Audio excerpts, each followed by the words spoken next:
में आ रहा है। ठीक है जी। क्षेत्र से केजरीवाल भी पीएम कैंडिडेट बताया जा रहा है। केजरीवाल तो भाई साहब मुख्यमंत्री लायक भी नहीं है, सबसे चूतिया मुख्यमंत्री केजरीवाल। और बोलो जी के मुकाबले कोई पार्टी नहीं है। अब की बार मोदी जी 500 पार, 505 सीटें आएंगी मोदी जी की। ठीक है, बीजेपी 100 साल तक भी राज करेगी, नो प्रॉब्लम। पीएम के रूप में या तो Modi, if he got retire, other person who will get elected for that will be Yogi for sure. Hindu मुसलमान होने लग गया। सब कहते हैं कि मुसलमानों पे इतना अत्याचार होता जाता है। आज से पहले जब हिंदू पे अत्याचार हो रहा था तब तो कभी नहीं आया कोई बोलने के लिए, किसी पॉलिटिशियन पार्टी ने नहीं बोला। कहाँ से है सर आप? हम दिल्ली के हैं, सोशल वर्कर हैं। अच्छा। अब बताइए क्या पूछना चाहते हैं हमारे से। 24 में चुनाव होने वाला लोकसभा का, एनडीए वर्सेस इंडिया। आप शायद थोड़ा सा न्यूज़ को एनालिसिस करते हो तो पता हो क्या होने वाला है सर 24? ऐसे है सर, मोदी जी के मुकाबले कोई पार्टी नहीं है। अब की बार मोदी जी 500 पार, 505 सीटें आएंगी मोदी जी की। ठीक है, बीजेपी 100 साल तक भी राज करेगी, नो प्रॉब्लम। लालू यादव 300 पार बता रहे हैं, जानते होंगे। लालू यादव तो मर गए, लालू यादव तो मर गए भाई साहब, अब क्या रह गए। तेजस्वी ने घोटाला कर दिया, ठीक है ना। नीतीश कुमार को बीजेपी लाई और बीजेपी के खिलाफ बोला, नीतीश वापस बीजेपी में आ रहा है। ठीक है जी। क्षेत्र से केजरीवाल भी पीएम कैंडिडेट बताया जा रहा है। केजरीवाल तो भाई साहब मुख्यमंत्री लायक भी नहीं है, सबसे चूतिया मुख्यमंत्री केजरीवाल। और बोलो सबसे चूतिया मुख्यमंत्री। राहुल गांधी भी है। दिल्ली 30 साल पीछे। दिल्ली के पूरे इंडिया के अंदर 5 मुख्यमंत्रियों का सर्वे हुआ था, जिसमें चौथे नंबर पे है मुख्यमंत्री दिल्ली के। केजरीवाल हाँ जी, चौथे नंबर पे है। इनको चुनाव कैसे जीत जा रहे हैं फिर? चुनाव जीत रहे हैं, काम कर रहे हैं तो चुनाव जीत रहे हैं, उसी पे तो बने हैं वो। कि जो वादा किया है वो निभाया, उसने वो पूरा किया, तभी तो वो चौथा नंबर पे आए मेरे भाई।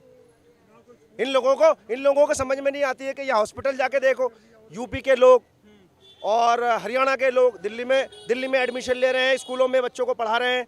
और दूसरी चीज़ है कि उनके जो है बच्चे हॉस्पिटलों में इलाज कर रहे हैं, जाके देख लीजिए। अब दूर का एलएनजी पे देखिए, अरविंद में देख लीजिए। बात कर रहे थे, उन्होंने बोला था कि सुरक्षा नहीं लेंगे, एक कमरे में रहेंगे, 2 राज्य की पुलिस लगी है सर। भैया एक बात बताओ, जब इनके पाले हुए गुंडे किसी आदमी पे हमला करेगा तो वो क्या करेगा? अपने बचाव के लिए कुछ तो रखेगा ना, शस्त्र।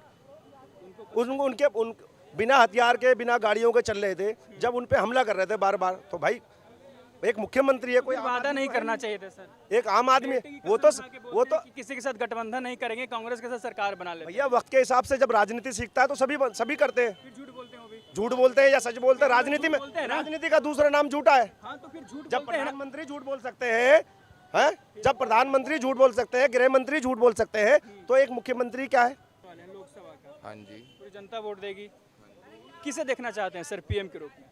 पीएम के रूप में या तो Modi, if he got retire, other person who will get elected for that will be Yogi for sure. क्यों सर ऐसा क्यों? सामने 26 दल की एक पार्टी आ रही है इंडिया। सर आप एक पहली बात बताइए कि अब हिंदू मुसलमान जब से मोदी आया है तब से हिंदू मुसलमान होने लग गया। सब कहते हैं कि मुसलमानों पे इतना अत्याचार होता जाता है। आज से पहले जब हिंदू पे अत्याचार हो रहा था तब तो कभी नहीं आया कोई बोलने के लिए, किसी पॉलिटिशियन पार्टी ने नहीं बोला। किसी सरकार थी? कांग्रेस की सरकार थी। मैक्सिमम सपोर्ट किसका है? मुसलमानों का सपोर्ट है। पहला जो उनका जवाहरलाल नेहरू था, जो पूरा परिवार है, गांधी परिवार है, कौन है वो? मोहम्मडन से सारे मुस्लिम है। We also respect them, even if a person is a Muslim और for many religion, we respect them. But the reason behind that, when it comes to Hindu, why didn't they stand up? Why they stand up only when the Muslim part comes up? आपने कहा sir BJP की अब आप कह रहे हो कि BJP सरकार ने हिंदुओं को ऊपर रखा है। ठीक है ना, हर एक की चीज बात करती है। हर एक चीज में हिंदुओं को ऊपर रखा हुआ है। ठीक है, हिंदू की बातें करता है, हिंदू के लिए सारी चीज़ें फायदे के लिए करता है। क्रिश्चियनिटी भी है, सिखिज्म भी है। किसी ने आज तक कुछ नहीं कहा। किसने कहा? सिर्फ मुस्लिम सिख ने कहा। क्योंकि उनकी पार्टीज नहीं आ रही हैं। अगर जहाँ केजरीवाल, अब दिल्ली में केजरीवाल जीता पिछली बार, तो मुसलमान सारे खुश थे, सब था, सब कुछ चल रहा। अब सारी पार्टी होती है, हिंदुओं का टेंट लगाया। जब मुसलमानों का कुछ फंक्शन था, हिंदू वालों ने अपना टेंट दिया कि हाँ जी आप यहाँ पे बैठ के अपना काम करिए जो आपने काम करना है। जब हमारा काम होता है, जब हमारे जुलूस निकलते हैं, तो क्यों मना किया जाता है? सवाल उठ रहा है, रोजगार नहीं दे पा रही है सर। जो आप सरकार की बात कर रहे हैं कि वही आएगी, तो रोजगार पे फेल नजर आ रहा है। ये इस चीज़ में सरकार को आप दोषी नहीं कर सकते। इस चीज़ में इसमें मेंटेलिटी की दोषी है।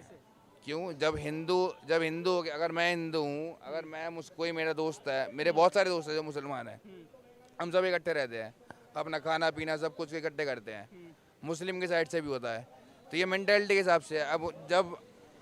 अब जैसे हमारा फेस्टिवल है, अगर जब उनकी ईद वीद होती है, हमारी भी तो छुट्टियाँ होती है, हम भी तो छुट्टी करते हैं। हम तो नहीं ऐसे करते कि भैया हम प्राइवेट सेक्टर में वर्क कर रहे तो हम भैया मुसलमानों को छुट्टी नहीं देंगे। अब मुस्लिम लोग हैं, अब उनका कोई काम है, अब उनसे कहें कि भैया हमारी दिवाली है, हमें छुट्टी चाहिए, हमारा रक्षाबंधन है, हमें छुट्टी चाहिए, कहें कि नहीं गस्टेड हॉलीडे नहीं, आपको छुट्टी नहीं मिलेगी। What is that right? बराबरी किया जा रहा है लेकिन दिख नहीं रहा है। बराबरी करने की इच्छा नहीं है उनकी। ये थी जनता का राय दिल्ली की। बाकी ऐसे ही तमाम जानकारियों के लिए बने रहे हमारे साथ और देखते रहिए द लोकसभा।